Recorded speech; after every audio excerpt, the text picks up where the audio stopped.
Hello and welcome to The Goggle, where we challenge and, if necessary, destroy media narratives.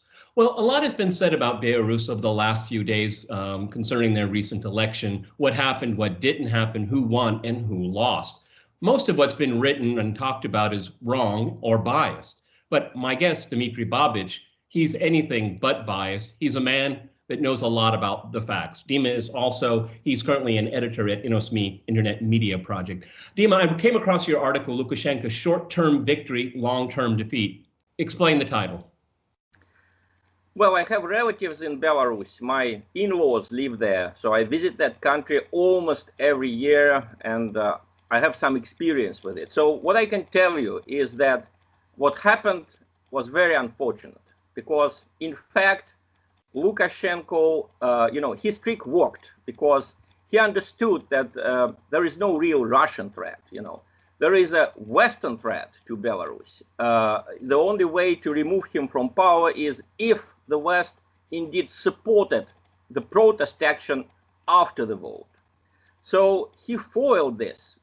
He kind of nipped that in the bud by his provocation with the arrest of 33 Russian men who were on their way to some other country. They were definitely not going to stay in Belarus, but Lukashenko declared them Putin spies who came to destabilize Belarus.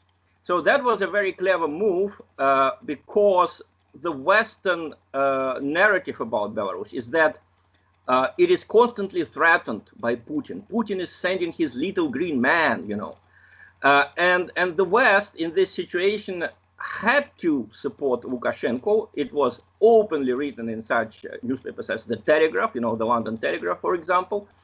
And in that sense, Lukashenko calculated everything well, and there was no real action against him on the side of the West.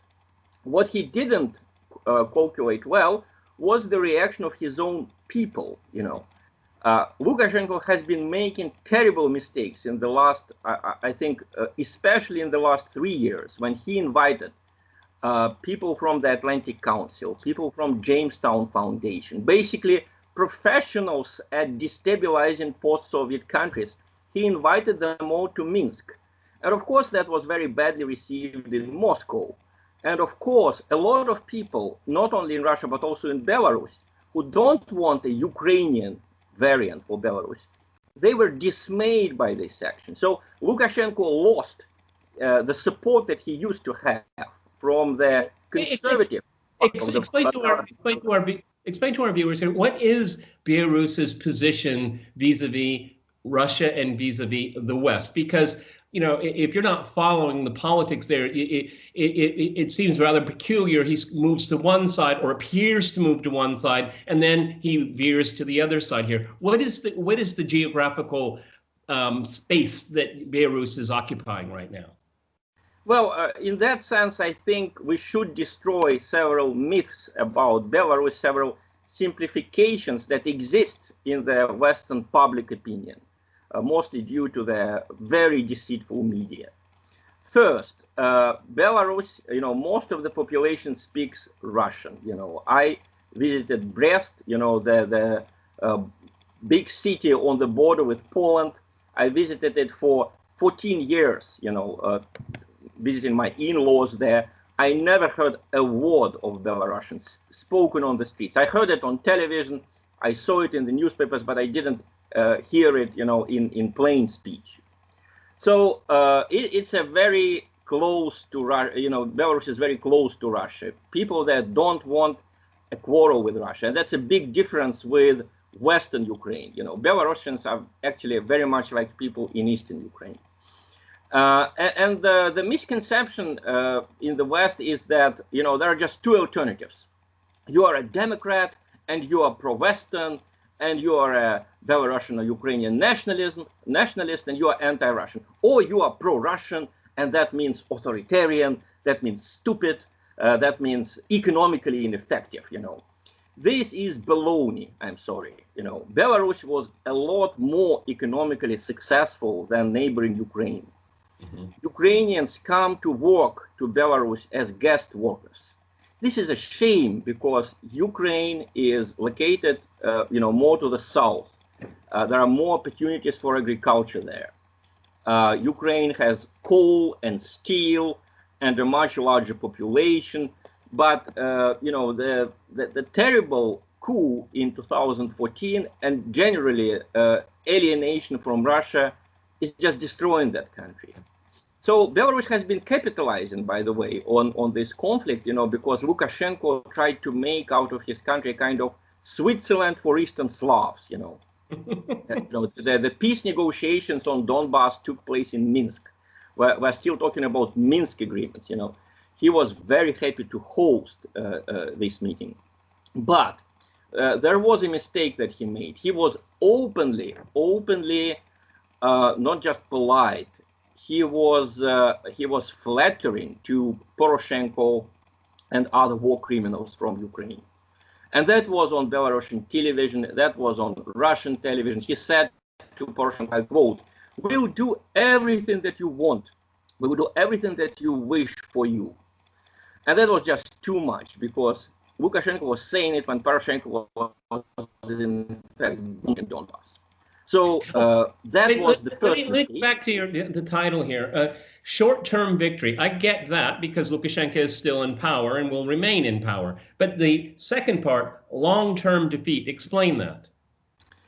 Well, long-term defeat means that first, Russia will not forgive Lukashenko his openly hostile action before the vote, namely the arrest of 33 Russian men who did not misbehave, who did not have arms, who were on their way to another country, probably with a delicate mission. But this is not the way allies operate, Lukashenko could ask Russians, okay, what are these people doing here? Tell me, the special services in Belarus, they have excellent contacts to Russian colleagues, so they could ask, what's going on. But instead, he arrested them and immediately carried it into a public space, and there was a talk about handing these people to Ukraine, which would be a terrible treason, because everyone understands what kind of treatment would await them in Ukraine. Well, let's be clear with our viewers here. The sending them to Ukraine, because there are some people that believe, that make the claim that these Russians that were in transit had actually fought in the Donbass. That is a claim that I haven't been able to verify, but that is one of the reasons why they would send them to Ukraine. That's why. Some of them indeed could take part in the fighting in Donbass. Some of them could be former Ukrainian citizens who just did not want to put up with the dictatorship of nationalists, or Western Ukrainian nationalists. So anyway, this is not the way allies behave.